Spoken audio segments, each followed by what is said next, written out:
bersama saya Fania Tami Ananda dari kelas 5A KP. Hari ini kita akan membahas materi bab 2 yaitu perjanjian dan perikatan.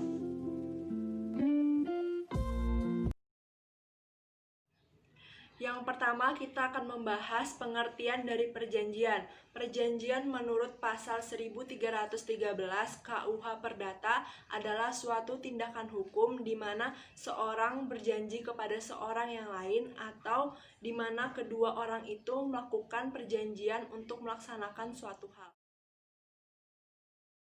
Selanjutnya kita akan membahas jenis-jenis perjanjian. Jenis perjanjian yang pertama adalah perjanjian timbal balik dan sepihak.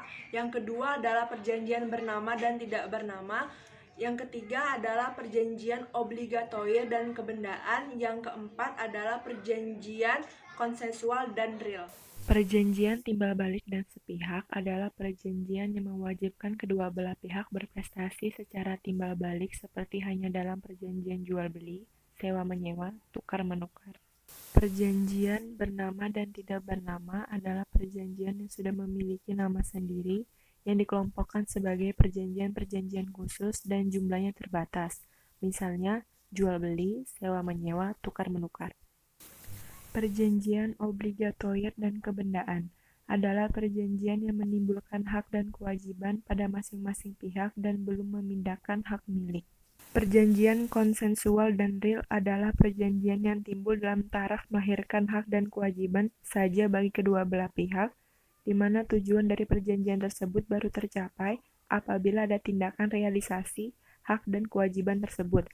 Perjanjian real adalah perjanjian yang telah terjadi sekaligus dengan realisasi tujuan perjanjian, yaitu pemindahan hak.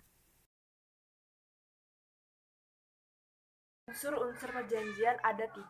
Yang pertama adalah essentialia, yang kedua adalah naturalis, dan yang ketiga adalah accidentalia.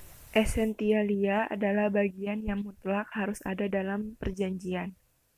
Naturalia adalah bagian-bagian dari perjanjian yang ditentukan oleh undang-undang sebagai peraturan yang bersifat mengatur. Accidentalia adalah bagian-bagian dari perjanjian yang ditambahkan oleh para pihak karena tidak ada pengaturan dalam undang-undang. Akibat-akibat perjanjian. Yang pertama, perjanjian berlaku sebagai undang-undang bagi para pihak atau asas pacta sunt servanda. Yang kedua, perjanjian tidak dapat ditarik kembali oleh salah satu pihak. Yang ketiga, kreditur dapat mengajukan actio paulina. Macam-macam kebatalan perjanjian. Yang pertama ditentukan dalam perjanjian oleh kedua belah pihak, yang kedua ditentukan oleh undang-undang, yang ketiga ditentukan oleh para pihak dan undang-undang, yang keempat pernyataan menghentikan perjanjian, yang kelima ditentukan oleh putusan hakim, yang keenam tujuan perjanjian telah tercapai, yang ketujuh dengan persetujuan para pihak. Perjanjian-perjanjian khusus. Perjanjian yang mempunyai syarat-syarat tertentu sebagai ciri khas dan memiliki pengaturan secara khusus, di mana syarat-syarat khusus tersebut tidak terdapat dalam perjanjian lain pada umumnya. Contoh perjanjian-perjanjian khusus. Yang pertama, perjanjian jual-beli, yang kedua sewa-menyewa, yang ketiga sewa-beli, yang keempat pinjam-meminjam, yang kelima pemberian kuasa, yang keenam penanggungan hutang, yang ketujuh perjanjian kerja. Selanjutnya kita akan membahas perikatan. Pengertian perikatan. Perikatan adalah suatu hubungan hukum berkaitan dengan kekayaan harta benda antara dua orang atau lebih yang melahirkan hak dan kewajiban menuntut suatu barang. Sumber-sumber perikatan. 1. Perikatan yang timbul dari persetujuan atau perjanjian. Yang kedua, perikatan yang timbul dari undang-undang.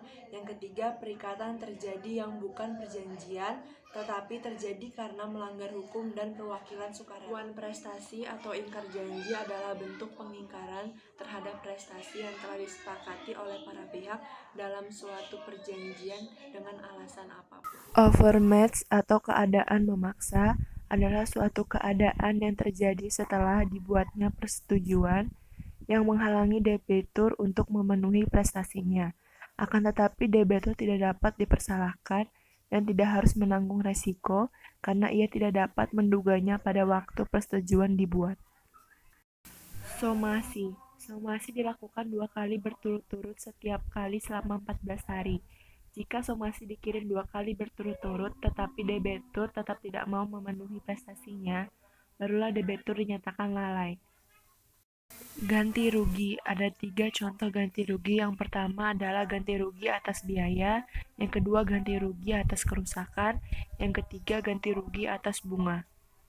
Resiko, yaitu kewajiban untuk memikul kerugian tidak disebabkan oleh kesalahan salah satu pihak. Macam-macam perikatan. Yang pertama, perikatan murni atau bersahaja. Yang kedua, perikatan bersyarat. Yang ketiga, perikatan alternatif. Yang keempat, perikatan dengan ketepatan waktu. Yang kelima, perikatan tanggung-menanggung. Yang keenam, perikatan dengan ancaman hukum. Yang ketujuh, perikatan yang dapat dibagi dan tidak dapat dibagi. Yang kedelapan, perikatan yang lahir dari undang-undang.